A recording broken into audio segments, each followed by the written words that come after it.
بسم الله الرحمن الرحيم. السلام عليكم ورحمة الله وبركاته. بسم الله والحمد لله والصلاة والسلام على أشرف رسول الله وعلى آله الفائزين برضا الله أما بعد. സ്നേഹാദരവുകൾ നിറഞ്ഞ ബഹുമാന്യനായ സാഹിബിൻ്റെ പള്ളി മഹല്ല് ഖത്തീബ് ഉസ്താദ് മിദ്ലാജ് ഫാദലി അടക്കമുള്ള ആദരണീയരായ പണ്ഡിതന്മാർ, സദസ്സിൽ സന്നിഹിതരായിട്ടുള്ള ബഹുമാന്യരായ സഹോദരങ്ങൾ, ശബ്ദം കേൾക്കുന്ന സഹോദരിമാർ, സർവശക്തനായ അള്ളാഹു നമ്മുടെ ഈ സംഗമം സ്വീകരിക്കട്ടെ. നമ്മുടെ പാപങ്ങൾ അള്ളാഹു പുറത്തു തരട്ടെ. രോഗങ്ങൾ അള്ളാഹു ശിഫയാക്കട്ടെ. മരണപ്പെട്ടവരുടെ ഖബർ അള്ളാഹു സന്തോഷത്തിലാക്കട്ടെ. തെറ്റുകുറ്റങ്ങൾ അവർക്ക് നമുക്കും അള്ളാഹു നിരുപാധികം മാപ്പാക്കി തരട്ടെ. നമ്മുടെയും കുടുംബത്തിൻ്റെയും ശിഷ്ട ആയുസ് അള്ളാഹു പൊരുത്തപ്പെട്ട വഴിയിലായി ഇസ്സത്തോടെ സന്തോഷത്തോടെ ദീർഘായുസ്സോടെ കഴിഞ്ഞ് ഈമാൻ സലാമത്തായി മരിക്കാനുള്ള മഹാഭാഗ്യം അള്ളാഹു നമുക്കെല്ലാവർക്കും നൽകട്ടെ എന്ന് ആദ്യമായി ആമുഖമായി ദുആ ചെയ്യുകയാണ്. മനുഷ്യൻ ദുർബലനാണ് എന്ന് വീണ്ടും വീണ്ടും തെളിയിക്കുന്ന ഉദാഹരണങ്ങളെ ഓരോ ദിനവും നമ്മൾ കണ്ടുകൊണ്ടാണ് നമ്മുടെ ജീവിതം മുന്നോട്ട് പോയിക്കൊണ്ടിരിക്കുന്നത്. ജീവിതത്തിൻ്റെ സ്വപ്നങ്ങൾ ഒരൊറ്റ രാവ് കൊണ്ട് ഇല്ലാതാക്കപ്പെട്ടവരും ആഗ്രഹങ്ങളുടെ പൂർത്തീകരണത്തിലെത്താൻ കഴിയാത്തവരും ഇന്ന് വയനാട്ടിലെ പ്രിയ സഹോദരങ്ങളാണെങ്കിൽ നാളെ നമ്മളാണ്. ഈ ചിന്ത മനുഷ്യ മനസ്സിൽ ഉണർത്തുന്ന ഒരു വർത്തമാന സാഹചര്യത്തിൽ മഹാന്മാരുടെ മദ്ഹിന് വേണ്ടി ഒത്തുകൂടിയതിന് എന്ത് പ്രാധാന്യമുണ്ട് എന്നതിലേക്കുള്ള ഒരു ലഘു വിചാരണയിലേക്കാവട്ടെ നമ്മുടെ ഈ സംഗമം, നമ്മുടെ സംസാരം. അള്ളാഹു നമ്മുടെ അറിവിൽ ബർക്കത്ത് നൽകട്ടെ. അമൽ ചെയ്യാൻ റബ്ബ് നമുക്ക് തൗഫീഖ് നൽകട്ടെ. എത്ര വലിയ സാങ്കേതിക മികവുകൾ ഉണ്ടായിട്ടും മണ്ണിനടിയിൽ ചെളിയിൽ പൂണ്ടുകിടക്കുന്ന ശരീരത്തെ കണ്ടെത്താൻ മനുഷ്യന്റെ പരമാവധി പരിശ്രമത്തിന്റെ അറ്റത്ത് നിൽക്കുമ്പോഴും ഏറെ വൈകുന്നു എന്ന യാഥാർത്ഥ്യം വാർത്താ മീഡിയകൾ നമ്മുടെ മുന്നിൽ കാണിച്ചു തരാൻ. സാങ്കേതികമായ മികവ് അള്ളാഹു തന്നതാ. അള്ളാഹു റബ്ബുൽ ഇസ്സത്ത് അവൻ്റെ കാരുണ്യത്തിൻ്റെ ഇടപെടൽ നിരന്തരം നമ്മളിൽ നടത്തുന്നു എന്നതും ഈ ദുരന്തത്തിൻ്റെ സമാന്തരമായി തന്നെ നാം ചിന്തിക്കേണ്ട കാര്യങ്ങളാണ്. കേരളത്തിലെ ജനങ്ങൾ വളരെ ഭീതിജനകമായ അവസ്ഥയിലൂടെ തന്നെയാണ് മുന്നോട്ട് പോയിക്കൊണ്ടിരിക്കുന്നത്. ഉരുൾപൊട്ടലിൻ്റെ രൂപത്തിലും പ്രളയത്തിൻ്റെ രൂപത്തിലും എങ്ങോ പണ്ട് കേട്ടുകേൾവിയിലും വായനയിലും കഥ പറഞ്ഞോടത്തും കാതുകൂർപ്പിച്ച് കേട്ടിരുന്ന ചെറിയ ചെറിയ ചരിത്ര ശകലങ്ങളിലുമൊക്കെ ഒരു പ്രളയം എന്നൊക്കെ ആ വാക്ക് തന്നെ ഉച്ചരിക്കൽ വളരെ കുറവായിരുന്നു. ഏത് സമയവും ഏതു രൂപത്തിലും ദുരന്തങ്ങൾ പെയ്തിറങ്ങും എന്ന ഒരവസ്ഥയിൽ ഭീതിജനകമായ ഒരു സഞ്ചാരമാണ് നമ്മുടെ ഇന്നത്തെ ജീവിതം. അള്ളാഹുവിൻ്റെ കരുണ ഇതിലുണ്ട്. എല്ലാത്തിലും നമുക്ക് പഠിക്കാൻ ഉണ്ടല്ലോ. മനുഷ്യന്റെ കഴിവാണോ? തിരമാലയുടെ ഗാനം എത്ര മനോഹരമായ അള്ളാഹു അതിനെ ചിത്രീകരിച്ചിരിക്കുന്നത്. ശാന്തമായി കിടന്നിറങ്ങുന്ന ഈ ഭൂമിയുടെ, ഈ കരയുടെ മൗനം മനുഷ്യന്റെ കഴിവല്ല. മനുഷ്യന്റെ കഴിവുകൾക്കപ്പുറത്തേക്ക് എത്രയോ ഉണ്ട്. അല്ലെങ്കിൽ എന്തിനാണ് ആൽബർട്ട് ഐൻസ്റ്റീനും സ്റ്റീഫൻ ഹോക്കിംഗ് ഒക്കെ പറഞ്ഞത് ഇനിയും നമ്മൾ കാണാനും കണ്ടെത്താനും 97% ബാക്കി നിൽക്കെ പ്രപഞ്ചം എന്നേ അവസാനിക്കും എന്ന്. അത്രത്തോളം ഇനിയും കാണാൻ കണ്ടെത്താൻ ഉണ്ട്. മനുഷ്യൻ അഹങ്കാരിയാണ്. അവൻ്റെ അടിസ്ഥാനം വളരെ മോശമാണ്. സംസ്കരണമില്ലെങ്കിൽ മനുഷ്യൻ അധപ്പതിക്കുമെന്നത് സുനിശ്ചിതമാണ്. ഏത് കാലം തന്നെയാണെങ്കിലും കാലം തന്നെ സത്യം. അപ്ഡേറ്റ് ചെയ്യപ്പെട്ടുകൊണ്ടിരിക്കുകയാണ് ഈ ചിന്ത. കുന്തും ഖൈറ ഉമ്മത്തിൻ ഉഖ്രിജത് ലിന്നാസ് എന്നാണ്. നിങ്ങൾ ഉത്കൃഷ്ടരാകൂ എന്നാണ്. ഉത്കൃഷ്ട സമൂഹമായാൽ, നിങ്ങൾ ഉത്കൃഷ്ടരായാ നിങ്ങളെ അള്ളാഹു ഇങ്ങോട്ട് വിട്ടിട്ടുള്ളത്. നിങ്ങൾ ഉത്കൃഷ്ട സമൂഹമാണ്. അതിൻ്റെ യോഗ്യതയിൽ നിങ്ങൾ എത്തണം. ഉഖ്രിജത്, ആ നിയോഗം തന്നെ ലിന്നാസ്, സർവ ലോകത്തുള്ള സർവ്വജനങ്ങൾക്കും തന്നെ പ്രയോജനകരം എന്ന് പരിശുദ്ധ ഖുർആൻ. ആയത്തിന് ഇങ്ങനെയല്ലാതെ പിന്നെ എങ്ങനെയാ അർത്ഥം പറയാം? കുന്തും ഖൈറ ഉമ്മ, നിങ്ങൾ നല്ല സമൂഹമാണ്, നിങ്ങൾ നല്ലവരാവണം. ഉഖ്രിജത്, അതൊരു നിയോഗം. ലിന്നാസ്, സർവ്വജനങ്ങൾക്കും മതഭേദമന്യേ നിങ്ങൾ വലിയ പ്രയോജനം ചെയ്യല, നിങ്ങൾ നന്നാവൽ എന്ന് ഖുർആൻ. അല്ലാമു ലിൽ ഇന്തിഫാഅ് എന്ന് മഹാന്മാരായ മുഫസ്സിറുകൾ രേഖപ്പെടുത്തുന്നു. അപ്പോൾ ഈ നിയോഗത്തിൽ ഒരുപാട് ലക്ഷ്യങ്ങളുണ്ട്.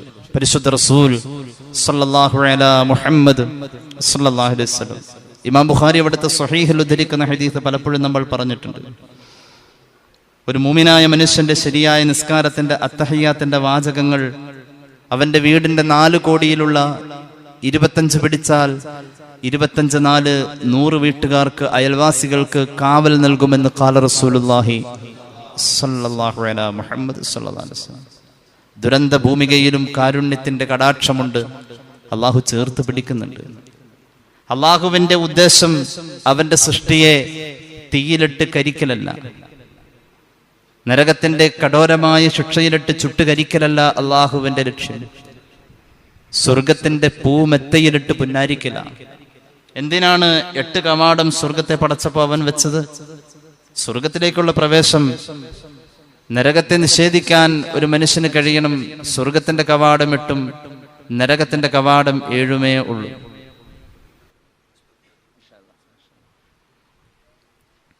വലിയൊരു സ്വാഗതം ചെയ്യലാണ് അങ്ങനെ ചെയ്തിട്ടുള്ളത്.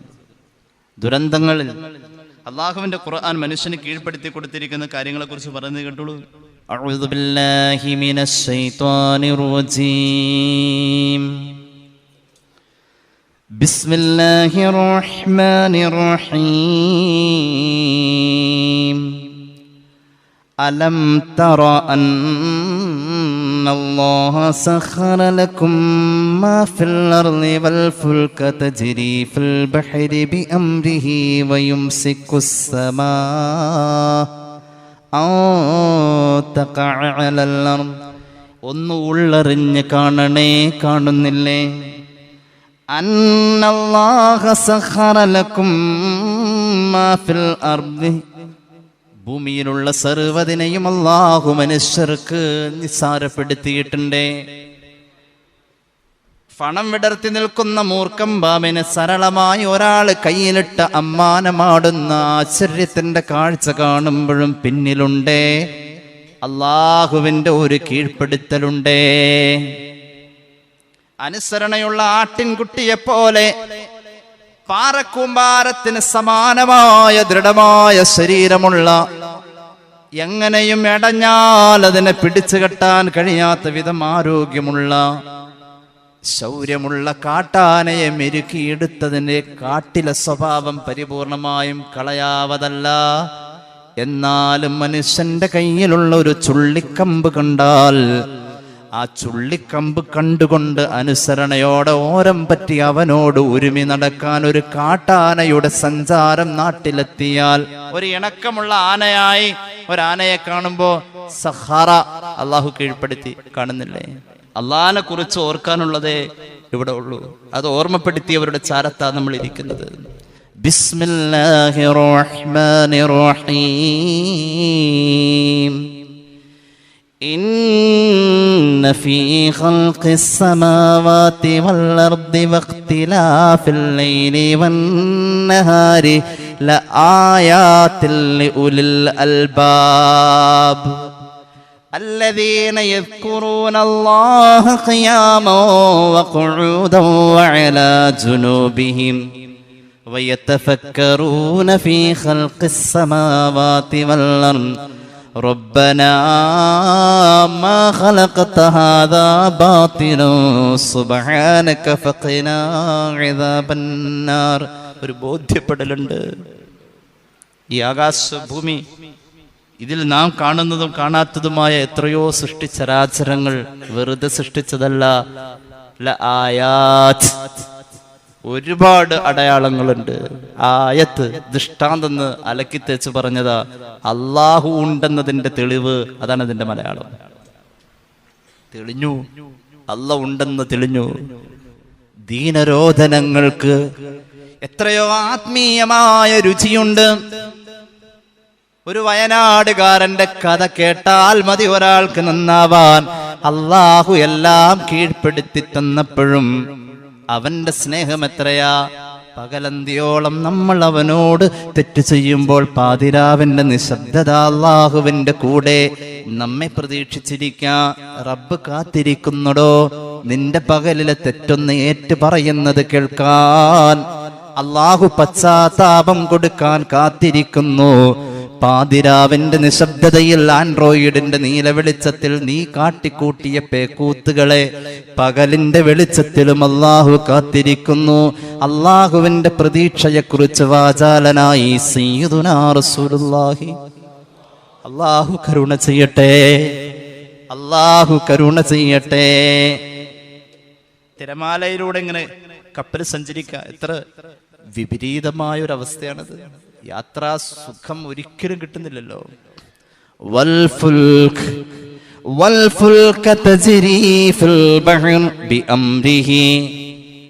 അലറി വിളിക്കുന്ന തിരമാലയെ അടക്കി നിർത്തുന്നത് അല്ലാഹുവാണ്. അല്ലാഹുവിന്റെ കൽപ്പനയുണ്ട് അവിടെ.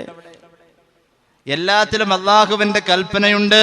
ആകാശം അടർന്നു വീഴാതെ മുകളിൽ ഒരു മേൽക്കൂരയായി, ഒരു സംരക്ഷണ കവചമായി നിൽക്കുക അല്ലാഹുവിന്റെ കൽപ്പനയാത്. ഇങ്ങനെയൊക്കെ ആണെങ്കിലും അല്ലാഹു റബ്ബുൽ ഇസ്സത്ത് ഇന്നല്ലാഹ ബിന്നാസി ലറഊഫുർ റഹീം ആയത്ത് അവസാനിക്കുന്നത് അല്ലാഹുവിന്റെ കാരുണ്യം പറഞ്ഞുകൊണ്ടാണ്. അല്ലാഹു നമുക്ക് ചിന്തിക്കാൻ അതിനുള്ള ബോധം തരട്ടെ. ചില നാടുകളിലേക്ക് റബ്ബിന്റെ പരീക്ഷണം വരും. നിങ്ങൾക്കറിയോ, വയനാട് ദുരന്തത്തിന്റെ ഏകദേശം 3 ദിവസം മുമ്പുള്ള അതിന്റെ ഒരു വീഡിയോ ചിത്രീകരണം ഒരു യൂട്യൂബർ പുറത്തുവിട്ടിരുന്നു. സ്വർഗതുല്യമെന്ന് തോന്നിപ്പോവും അതിന്റെ പച്ചപ്പ്. കളകളാരവം മുഴക്കി അവിരാമം ഒഴുകുന്ന പുഴയുടെ സൗന്ദര്യം നമ്മൾ കണ്ടാൽ പടച്ചവനെ, ഒരു നിമിഷം കൊണ്ട് അതൊക്കെ അങ്ങനെ ചെളി പുരണ്ട അവസ്ഥയില് വെറും ചെളി കലക്കി ഒഴിച്ച മാതിരി ഒരു വലിയ ഭൂമിക മുഴുവനും അലങ്കോലപ്പെട്ടു പോയി. ആ സൗന്ദര്യം മുഴുവനും നശിച്ചു. ഭൂമി തന്നെ സ്വർഗതുല്യം എന്ന് പറയപ്പെട്ടതിന്റെ സൗരഭ്യങ്ങളെ വയനാടൻ യാത്രകളിൽ നമുക്ക് കാണാൻ കഴിയും. ഭൂമിയെ കുറിച്ച് പറഞ്ഞത് സ്വർഗത്തിന്റെ അനന്തരം എന്നാണ് ഭൂമിയെ കുറിച്ച് പറഞ്ഞത്. സ്വർഗാവട്ടെ ജന്നാത്തുൻ തജ്രീ മിൻ തഹ്തിഹൽ അൻഹാർ, നദീസമ്പത്താണെന്ന് ഖുർആൻ. അത് തന്നെ ഭൂമി ആവർത്തിച്ചു. വയനാട്ടിലേക്കുള്ള യാത്രകൾ എത്ര മനോഹരമായിരുന്നു. ഇന്ന് പേടിയാ. ഭൂമിയിൽ ദുരന്തങ്ങൾ ആവർത്തിച്ചു കൊണ്ടിരിക്കുക. പഠിക്കാൻ വേണ്ടി ബിസ്മില്ലാഹിർ റഹ്മാനിർ റഹീം. ലഖദ് കാന ലിസ്സബ്ഇ ഫീ മസ്കനിഹിം ആയത്തുൻ സന്നതാനി അൻ യമീനി വശിമാൽ. സബ് നാടിനെ കുറിച്ച് പറയുന്ന ഒരു അധ്യായം തന്നെയുണ്ട് ഖുർആനിൽ. 114 അധ്യായങ്ങളിൽ ഒരു അധ്യായത്തിന്റെ പേര് സൂറത്ത് സബ്. വല്ലാത്ത ഒരു നാടാ. ഇപ്പോഴും അതിന്റെ അന്നത്തെ നൂറ്റാണ്ടുകൾക്ക് മുമ്പ് നടന്ന ദുരന്തത്തിന്റെ ബാക്കി പത്രമാ. അറേബ്യൻ ഉപദ്വീപിൽ ഇന്നും മണലാരുണ്യത്തിന്റെ ഭൂമികയെ കാണാൻ കഴിയുന്നതെന്ന് മുഫസ്സിറുകൾ രേഖപ്പെടുത്തുന്നു. സബ് നാട്ടിലെ ഡാം ദുരന്തത്തെ കുറിച്ച് ഖുർആൻ. സബ് നാട്ടിലൊരു ഡാം ദുരന്തമുണ്ടായി. അനുഗ്രഹീതമായ ഒരു പശ്ചാത്തലം സബിനെ കുറിച്ച് വർണ്ണിക്കുക ഖുർആൻ. അവിടെ ഒരുപാട് പഠിക്കാനുണ്ട്. കേരളം ദൈവത്തിന്റെ നാട്, സ്വർഗാണെന്നൊക്കെയാ പറയുന്നത്. സുരക്ഷിതരല്ല കേരളത്തിലെ ജനങ്ങൾ. അതിൻ്റെ ഇടയിൽ ആരോ പറഞ്ഞു ഉരുൾപൊട്ടൽ ഭീഷണിയില്ലാത്ത ജില്ല ആലപ്പുഴ മാത്രമേ ഉള്ളൂ. ബാക്കിയെല്ലാം അവിടെ ഉണ്ട്, അത് ഒഴിച്ചു. അത് മാത്രല്ല, പ്രിയമുള്ളവരെ ചിന്തിക്കണേ. സബിനെ കുറിച്ച് പറഞ്ഞു 2 വശത്തും വലിയ തോട്ടങ്ങളാ, സമ്പൽ സമൃദ്ധമാണ്. മുഫസ്സിറുകൾ പറയാ, സബഇന്റെ ഒരു വഴിയുടെ അരികിൽ നിന്നും ഒരാൾ ഒരു കാലിക്കുട്ട തലയിൽ വെച്ചിട്ട് ആ വഴിയുടെ അറ്റത്തേക്ക് നടന്നാൽ റോഡിലേക്ക് കുലകുത്തി കിടക്കുന്ന പഴങ്ങൾ കൊണ്ട് കുട്ട നിറയുന്നത് അയാൾ അറിയില്ല. അത്ര സമ്പൽ സമൃദ്ധിയായിരുന്നു. ബൽദത്തുൻ ത്വയ്യിബ. എന്തൊരു നാട്, നല്ലൊരു നാട്. എങ്ങനെ നല്ലതെന്ന് പറയാ? ലൈസ ഫീഹാ സിബാഹ്, അവിടെ ചതുപ്പ് ഭൂമികയില്ല. വലാ ബഊദത്തുൻ വലാ ദുബാബത്തുൻ വലാ ബർഗൂസുൻ വലാ അഖറബ് വലാ ഹയ്യത്തുൻ വലാ ഖുമ്മല. സബയിലെ ജീവിച്ച പെണ്ണിന്റെ തലയിൽ പേനില്ല, കടിച്ചു ഉപദ്രവിക്കുന്ന ഉറുമ്പുകളില്ല, പാമ്പുകളില്ല, തേളില്ല. സബ് നാട്ടിലാവട്ടെ മനുഷ്യന് വെറുപ്പുള്ള ഈച്ചകളോ കൊതുകുകളോ ഇല്ല. ഒരിടത്തില്ല. അങ്ങനത്തെ ഒരു നാട്, ബൽദത്തുൻ ത്വയ്യിബ. എന്താ ഇപ്പൊ നാട്ടിൽ സംഭവിച്ചത്? അല്ലാഹുവിനെ അവർ മറന്നു കളഞ്ഞു. ഫഅർസൽനാ അലൈഹിം സൈലൽ ആരിമി. ആ നാട്ടിലെ ഡാം സമ്പത്തിനെ അല്ലാഹു തകർത്ത് കളഞ്ഞു. അൽ ആരിം, അണക്കെട്ട്. സബ് നാട് നാശമായി. കേരളമേ, നിന്നെ ആവർത്തിക്കാനിരിക്കുന്ന ദുരന്തത്തിന്റെ, ഇനി വരാനിരിക്കുന്ന കിരാതമായ അവസ്ഥകളെ കുറിച്ച് ആലോചിക്കാൻ കഴിയുന്നതെല്ലാം മഴ അങ്ങോട്ട് കൂടി അപ്പ വരും. മുല്ലപ്പെരിയാറിനെ കുറിച്ചുള്ളതായ ചിത്രീകരണങ്ങളും അതിന്റെ വീഡിയോഗ്രാഫി, മറ്റു സംഭവങ്ങളൊക്കെ. എന്നിട്ട് എല്ലാവരും ഒന്ന് ഓർമ്മപ്പെടുത്തും. അള്ളാഹു അധികാരികളുടെ കണ്ണ് തുറപ്പിക്കട്ടെ. 50 ലക്ഷം എന്ന് പറയുന്നു. 50 ലക്ഷം ജനങ്ങളുടെ ശിരസിന്റെ മുകളിൽ പൊട്ടാറായി നിൽക്കുന്ന ഏറ്റവും വലിയ നിശബ്ദതയുടെ ബോംബ്.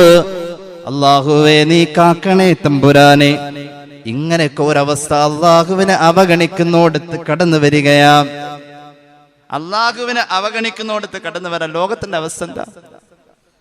ലോകത്തിന്റെ അവസ്ഥ, പ്രകൃതിക്ഷോഭങ്ങൾ ഉണ്ടാകുന്നതിനെ കുറിച്ച് റസൂലുള്ളാഹി സ്വല്ലല്ലാഹു അലൈഹി വസല്ലം തങ്ങളൊരു ഹദീസ് പറഞ്ഞിട്ട് അത് അവതരിപ്പിക്കാൻ പോലും സഹാബികൾ പേടിച്ചിട്ടുണ്ട്. അങ്ങനെ ഒരു ഹദീസ് റസൂലുള്ളാഹി പറഞ്ഞിട്ടുണ്ടായിരുന്നു സ്വല്ലല്ലാഹു അലൈഹി വസല്ലം. അത് കേട്ടത് ആയിഷ റളിയല്ലാഹു അൻഹയാ. അതൊന്ന് പോയി ചോദിക്കാൻ സഹാബികൾ മടിച്ചു. കാരണം അത് അവതരിപ്പിക്കൽ പോലും ചിലതങ്ങനെയാണ്, പറയാൻ വാക്കുകളില്ല. പ്രകൃതിക്ഷോഭങ്ങൾ സാർവത്രികമാകുന്ന കാലത്തെക്കുറിച്ച് അള്ളാന്റെ ഹബീബ് പറയുന്ന വാക്കുകൾ കേട്ട സ്വഹാബി വനിതയോട്, പ്രിയപ്പെട്ട പത്നിയോട് ചോദിക്കാൻ വേണ്ടി ഒരു സ്വഹാബി വര്യൻ ഇമാം ഹക്കീം അവിടുത്തെ മുസ്തദ്റക്കിൽ ഉദ്ധരിക്കാം. അനസ് ഇബ്നു മാലിക് റളിയല്ലാഹു അൻഹു قال دخلت على عائشة رضي الله عنها ورجل معها فقال الرجل يا أم المؤمنين حدثينا حديثا عن الزلزلة. പ്രകൃതിക്ഷോഭങ്ങളെ കുറിച്ച് റസൂലുള്ളാഹി പറഞ്ഞൊരു വലിയ ഹദീസ് ഉണ്ടല്ലോ സല്ലല്ലാഹു അലൈഹി വസല്ലം. മഹദി അവരുകളെന്ന് പറഞ്ഞാലും ഒരു സ്വഹാബി വരും ചോദിക്കാൻ. അനസ് റളിയല്ലാഹു അൻഹു ചെന്നപ്പോൾ ഈ സ്വഹാബി ചോദിച്ചുകൊണ്ടിരിക്കുക. ആയിഷ ബി പറഞ്ഞു, ഫഅറദത അൻഹു ബിവജ്ഹിഹ, മുഖം തിരിച്ചോളഞ്ഞു, അതിനെപ്പറ്റി പറയാനില്ല. ഫഖുൽതു ലഹാ, അദ്ദേഹം അങ്ങ് നിരാശനായി ഇറങ്ങിപ്പോയി. അനസ് തങ്ങൾ പറയാ, ഞാൻ ചോദിച്ചു, യാ ഉമ്മൽ മുഅ്മിനീൻ ഹദ്ദിഥീനാ അനിസ് സൽസല. പ്രകൃതിക്ഷോഭത്തെ കുറിച്ച് ഹബീബ് പറഞ്ഞ ആരോടും പറയാത്ത ഹദീസ് ഒന്ന് പറഞ്ഞു തരൂ. പറയാണ്, ചെറിയാളല്ല ചെന്നത്, ഹബീബായ നബി കരീം സല്ലല്ലാഹു അലൈഹി വസല്ലം തങ്ങളുടെ ഏറ്റവും പ്രിയപ്പെട്ട സ്വഹാബി, 10 വർഷത്തെ ഖാദിം. അനസ് കേട്ടില്ലായിരുന്നു ഈ ഹദീസ് പറഞ്ഞത്. അനസിനോട് പറയാം റളിയല്ലാഹു അൻഹു, അത് ഉൾക്കൊള്ളാനുള്ള കപ്പാസിറ്റി ഉണ്ട് ആത്മീയമായിട്ട്. കടന്നു ചെന്നു. എന്നിട്ട് മഹാനായ അനസ് റളിയല്ലാഹു അൻഹുവിനോട് ആയിഷ റളിയല്ലാഹു അൻഹ പറയുന്നുണ്ട്, ഞാനതെങ്ങാനും പറഞ്ഞു കഴിഞ്ഞാൽ നീ അത് കേട്ടാൽ അനസേ ഈസ്ത ഹസീന, മരണം വരെ നിന്റെ മുഖത്ത് നിന്ന് അത് കേട്ടതിന്റെ ഷോക്ക് മാറില്ല. സയ്യിദത്തുനാ ഉമ്മുനാ ആയിഷ റളിയല്ലാഹു അൻഹ. ഇനി നിന്നെ പുനർജീവിതത്തിന്റെ അന്ന് കാണേണ്ടി വന്നാലും ദുനിയാവിൽ നീ മുഖം കൊണ്ട് കരിവാളിച്ചു പോയ അവസ്ഥയെ നിന്റെ ആഖിറത്തിലും മാറ്റിയെടുക്കാൻ കഴിയില്ല. അത്ര കഠോരമായ ഒരു ഹദീസാണ് ആ ഹദീസ് എന്ന് ആയിഷ റളിയല്ലാഹു അൻഹ. അനസ് റളിയല്ലാഹു അൻഹു വീണ്ടും ചോദിച്ചു. അപ്പോൾ ആയിഷ റളിയല്ലാഹു അൻഹ പറഞ്ഞ ചില അടയാളങ്ങൾ പറയാം, പ്രകൃതിക്ഷോഭങ്ങളുടെ അടയാളങ്ങൾ. പ്രകൃതിക്ഷോഭങ്ങൾ ഉണ്ടാകാനുള്ള അടയാളങ്ങൾ കാല ഹബീബായ നബി തങ്ങൾ പറഞ്ഞു, ഇന്നൽ മർഅത ഇദാ ഖലഅത് സിയാബഹാ ഫീ ഗൈരി ബൈതി സൗജിഹാ, ഭർത്താവ് അല്ലാത്തവരുടെ മുന്നിൽ പെണ്ണ് വസ്ത്രമഴിക്കാൻ നാണം നഷ്ടപ്പെടുന്ന ഒരു കാലം. ഖാല റസൂലുള്ളാഹി, നിർലജ്ജത നൃത്തമാടുന്ന വയനാടിന്റെ ടൂറിസം മേഖലകളിലേക്ക് റബ്ബിന്റെ അദാബ് ഇറങ്ങിയത് പഠിക്കാനുണ്ടെന്ന് പരിശുദ്ധമായ ഹദീസുകളിൽ നമുക്ക് കാണാൻ കഴിയും. പെണ്ണിന്റെ നിർലജ്ജത നൃത്തമാടുന്ന ഭർത്താവിന്റെ മുന്നിൽ അല്ലാത്ത വിധം വസ്ത്രമഴിക്കാൻ പെണ്ണിന് ലജ്ജ നഷ്ടപ്പെടുന്ന കാലം എന്ന് സയ്യിദുനാ റസൂലുള്ളാഹി സ്വല്ലല്ലാഹു അലാ മുഹമ്മദ് സ്വല്ലല്ലാഹു അലൈഹി വസല്ലം. ഹദീസ് സുദീർഘമാണ്. എന്റെ പ്രിയമുള്ളവരെ, ഈ സമയം നമ്മൾ പഠിച്ചു വെക്കണം. മഹാന്മാർ ഉള്ളിടത്ത് അള്ളാഹുവിന്റെ അദാബിനെ റബ്ബ് തടഞ്ഞു നിർത്താം. 2 പരിഹാരങ്ങളാ അള്ളാഹുവിന്റെ ഖുർആൻ പറഞ്ഞത്. 2 പരിഹാരങ്ങളാ റബ്ബിന്റെ ഖുർആൻ പറഞ്ഞത്. ബിസ്മില്ലാഹിർ റഹ്മാനിർ റഹീം. വമാ കാന അല്ലാഹു ലിയുഅദ്ദിബഹും വഅൻത ഫീഹിം വമാ കാനല്ലാഹു മുഅദ്ദിബഹും വഹും യസ്തഗ്ഫിറൂൻ. രണ്ട് ഗുണങ്ങളുണ്ടെങ്കിൽ ആപത്തുകൾക്ക് കാവലാം. ഒന്ന് അസ്തഗ്ഫിറുല്ലാഹ് എന്ന ദിക്റിന്റെ ചൈതന്യം, പശ്ചാത്താപ ബോധം, അല്ലാതെ അസ്തഗ്ഫിറുല്ലാഹ് ചൊല്ലലല്ല. അങ്ങനെ ഒരു മനോഭാവം തെറ്റായി പോയാൽ തെറ്റിനോടുള്ളതായ വിയോജിപ്പും പ്രതിഷേധവും അസ്തഗ്ഫിറുല്ലാഹ് എന്ന അക്ഷരക്കൂട്ടങ്ങളിലൂടെ പ്രകടിപ്പിക്കാനുള്ള മനോഭാവം, അതിനുള്ള തഖ്വ അല്ലാഹു തരട്ടെ. രണ്ടാമത് പറഞ്ഞു വഅതഫീഹിം മഹബ്ബത്തു റസൂൽ സല്ലല്ലാഹു അലാ മുഹമ്മദ് സല്ലല്ലാഹു അലൈഹി വസല്ലം. അല്ലാഹുവിന്റെ ഹബീബിന്റെ മുന്നിൽ നിഷേധത്തിന്റെ പച്ചവാക്കുകൾ പറഞ്ഞു പോയ പരമനിഷേധികളോട് റബ്ബിന്റെ ശകാര ഭാഷ വന്നതല്ല, അവരെ ഉണർത്തല ഉണ്ടായത്. ഈ ആയത്തിറങ്ങാനുള്ള പശ്ചാത്തലം അള്ളാഹുവിനെ പരിഹസിച്ചുകൊണ്ട് പറഞ്ഞു, ഖാലു അല്ലാഹുമ്മ ഇൻ കാന ഹാദാ ഹുവൽ ഹഖ് മിൻ ഇൻദിക ഫഅംതിർ അലൈനാ ഹിജാറത്തൻ മിനസ് സമാഇ. പടച്ചോനെ, മുഹമ്മദ് നബി പറയുന്നത് സല്ലല്ലാഹു അലൈഹി വസല്ലം സത്യമാണെങ്കിൽ ആകാശത്ത് നിന്ന് കല്ല് പെയ്യട്ടെ, നിനക്ക് പറ്റുമെങ്കിൽ അങ്ങനെ ചെയ്യേ, ഇത് സത്യമൊന്നുമല്ല എന്ന് റബ്ബിന്റെ മുന്നിൽ അവഗണനയുടെ വാക്കുകൾ തുറന്നു പറഞ്ഞ ഖുറൈശി തറവാട്ടിലെ തമ്പുരാക്കന്മാരോട് സാന്ത്വനത്തിന്റെ വർത്താനം കൊണ്ട് അള്ളാഹു ഒരു പ്രതികരണം നടത്തിയതാ. അങ്ങുള്ളോടത്തോളം അവരിൽ അദാബില്ല. റസൂലുള്ളാഹിയെ കുറിച്ച് പറയാത്ത സല്ലല്ലാഹു അലൈഹി വസല്ലം. എൻ്റെ വാപ്പ അടുത്ത ദിവസം മരിച്ചുപോയി. മങ്കൂസ് മൗലൂദ് ഖളാ അല്ല. മഹാനായ ശൈഖുന കാളമ്പാടി ഉസ്താദിന്റെ ജീവിതത്തിൽ മങ്കൂസ് മൗലൂദ് ഖളാ അല്ല. വഅൻതഫീഹിം, അല്ലാഹു നമുക്ക് ഹബീബിന്റെ കാവൽ തരട്ടെ. നുബുവത്തിന്റെ പ്രകാശമാണവരൊക്കെയും, അതു മങ്ങിയാൽ കൂരിരുളില നാം ഒക്കെയും. സയ്യിദന്മാർ നുബുവത്തിന്റെ തുടർച്ചയാണ്. മഹാനായ മൗലാന തഴവ അല്ലാഹു ഖബർ വെളിച്ചമാക്കട്ടെ. ഈ മുഹറം തുടങ്ങിയത് നിങ്ങൾ ചിന്തിച്ചിരുന്നു? മഹാനായ വല്ലപ്പുഴ തങ്ങളുടെ വഫാത്തായിരുന്നു. മഹാനായ ഖുറത്തു സാദാത്ത് തങ്ങൾ അവരുടെ വഫാത്തായിരുന്നു. എത്രയോ ഉലമാഇന്റെ വഫാത്ത് കൊണ്ടാണ് ഈ മുഹറമിന്റെ പ്രഭാതം തുറന്നു വന്നത്, തുടങ്ങിയത്. അവരുടെ അസാന്നിധ്യത്തിൽ അല്ലാഹുവിന്റെ കോപം പ്രതീക്ഷിക്കാവുന്നതാണ്. ലഖദ് മന്നല്ലാഹു അലൽ മുഅ്മിനീൻ ഇദ് ബഅസ ഫീഹിം റസൂലൻ മിൻ അൻഫുസിഹിം യത്ലു അലൈഹിം ആയാതിഹി വയുസക്കീഹിം. BC 2000 കാലഘട്ടത്തിൽ പരിശുദ്ധ കഅബ ശരീഫിന്റെ പടവുകൾ പണിത് തീർക്കുമ്പോ ലോകത്തിന്റെ ഖലീൽ അള്ളാഹുവിലേക്ക് ചോദിച്ച ഒരു ചോദ്യമുണ്ട്.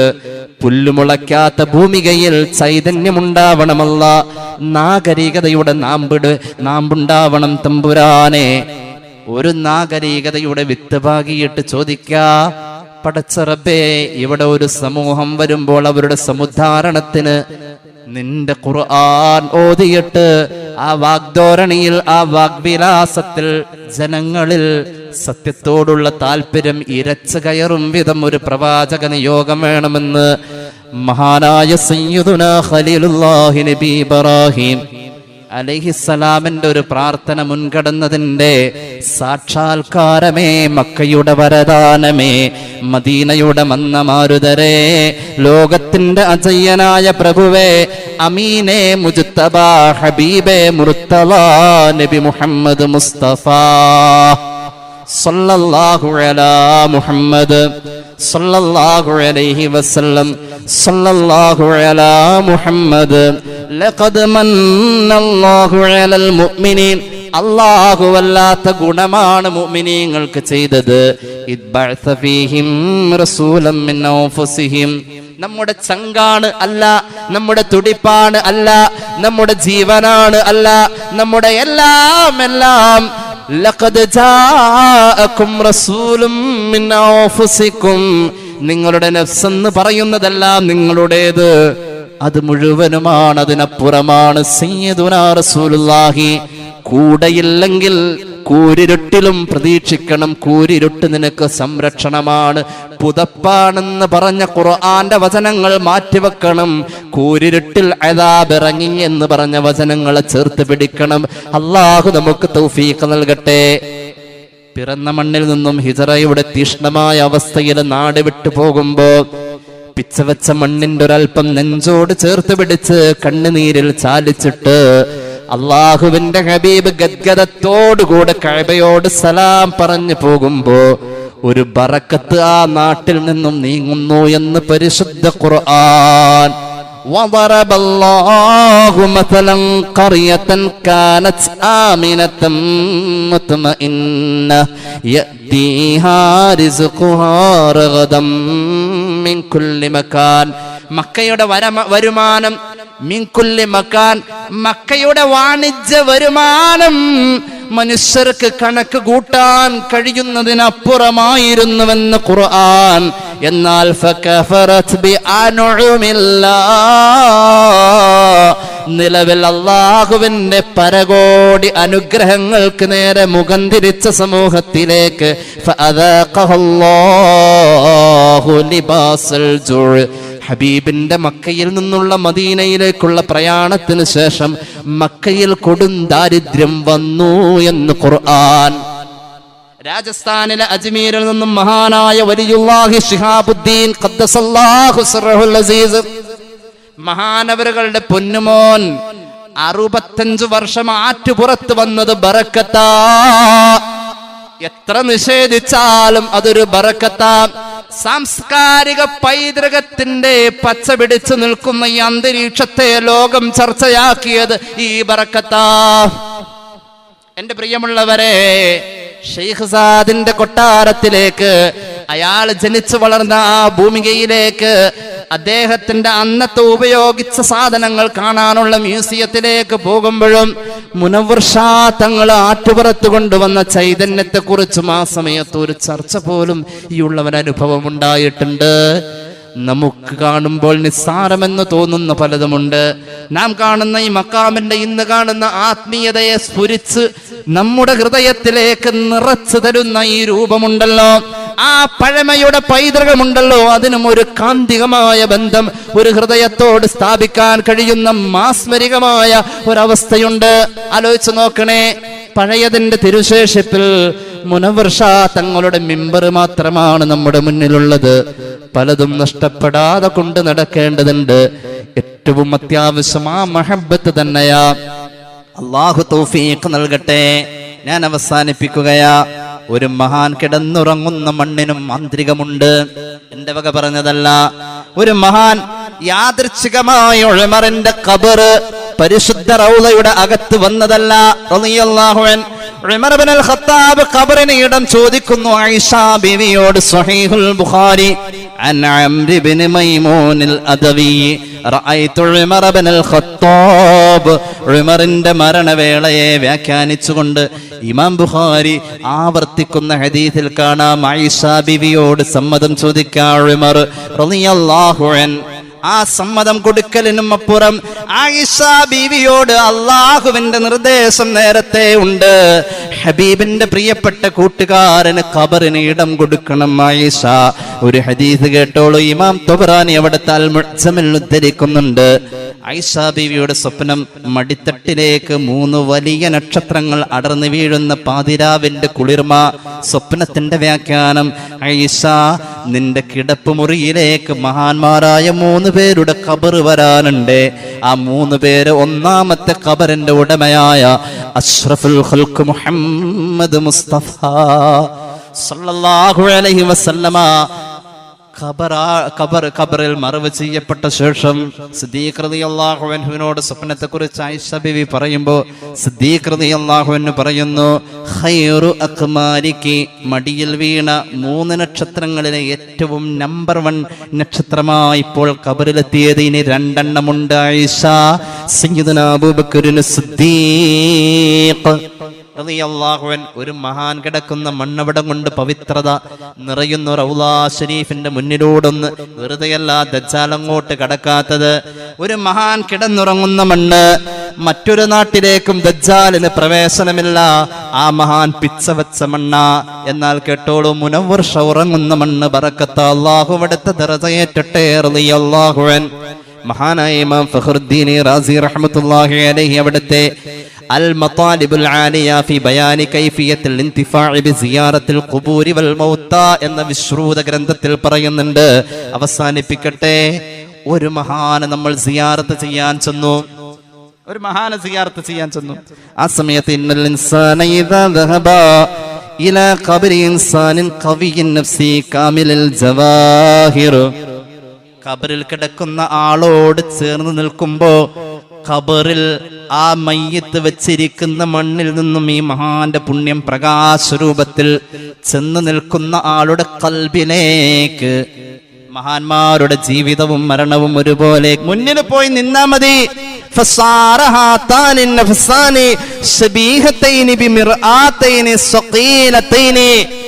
ഒരു കറയോ അടയാളമോ കൈയുടെ ഫിംഗർ പ്രിന്റ് പോലും പതിയാത്ത വളരെ തെളിഞ്ഞു നിൽക്കുന്ന കണ്ണാടിക്ക് നേരെ സമാനമായ മറ്റൊരു കണ്ണാടി തിരിച്ചു വച്ചാൽ എത്ര വലിയ പ്രകാശത്തിന്റെ റിഫ്ലക്സ് ആണോ സംഭവിക്കുന്നത്, അതുപോലെ ഖബറിൽ കിടക്കുന്ന മഹാന്റെ ഒരു വെളിച്ചം അടുത്ത് വന്ന് നിൽക്കുന്ന മനുഷ്യന്റെ ഹൃദയത്തിന്റെ അകത്തേക്ക് പകരും എന്ന് പറയുന്നത് മഹാനായ ഇമാം ഫഖ്റുദ്ദീൻ റാസി റഹ്മത്തുള്ളാഹി അലൈഹി ലോകത്തെ കിടയറ്റ ഇസ്ലാമിക ചരിത്രത്തിൽ ഇതുപോലെ പറയാൻ പറ്റാത്ത വലിയ മുഫസ്സിർ മഹാനവറുകൾ അദ്ദേഹത്തിന്റെ അൽ-മതാലിബുൽ ആലിയത്തി ഫീ ബയാനി കൈഫിയത്തിൽ ഇന്തിഫാഇ ബിസിയാറത്തിൽ ഖുബൂരി വൽ മൗതാ എന്ന് പറയുന്ന കിതാബിൽ വളരെ കൃത്യമായി രേഖപ്പെടുത്തുന്നു. അപ്പൊ ഒരു മഹാന്റെ മുന്നിൽ പോയി നിന്നാ മതി. ആ മഹാന്റെ കവല അള്ളാഹു തരട്ടെ. അള്ളാഹു മഹാന്മാരെ കൊണ്ട് പ്രയോജനം എടുക്കാൻ തൗഫീഖ് നൽകട്ടെ. ഒരു മഹാന്റെ സാന്നിധ്യം അത് റബ്ബിന്റെ ഇഷ്ടത്തിനും സ്നേഹത്തിനും കാരണം. അതിന്റെ തർബിയത്ത് അത് അതിലേറെ പ്രാധാന്യമുള്ളതാ. ആ തർബിയത്ത് നമുക്ക് ഓരോരുത്തർക്കും നിർബന്ധ. ആ മഹാന്റെ മഖാമ് തർബിയത്ത്, ആ മഹാൻ ചെയ്തു കൂട്ടിയ ജീവിതത്തിന്റെ സുഹൃതങ്ങളുടെ തർബിയത്ത്, അതിന്റെ തുടർച്ച, അത് ശേഷം വരുന്ന ആളുകൾക്ക് ഉത്തരവാദിത്തമായി പരിസരങ്ങളിൽ നിറഞ്ഞു നിൽക്കണം. അത് നമ്മുടെ ഓരോരുത്തരുടെയും ഫർദായ ഒരു ഉത്തരവാദിത്തമാണ്. ആ തർബിയത്ത് നമ്മൾ ഏറ്റെടുത്തേ പറ്റൂ. അള്ളാഹു നമുക്ക് തൗഫീഖ് നൽകട്ടെ.